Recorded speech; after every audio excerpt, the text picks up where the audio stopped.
What happens when the most powerful man in Iran dies?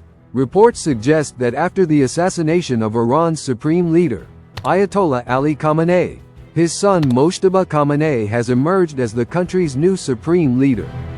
But how does Iran actually choose its supreme leader?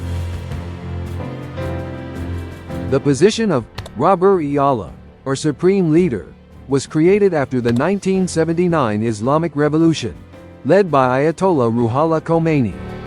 This role became the highest authority in Iran, even more powerful than the president. The supreme leader is chosen by a powerful religious body called the Assembly of Experts.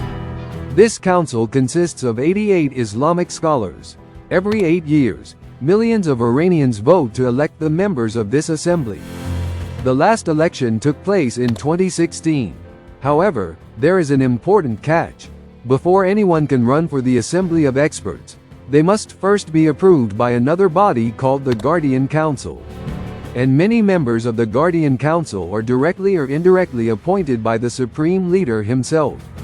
This creates a system where the Supreme Leader has significant influence over the very institutions that choose his successor.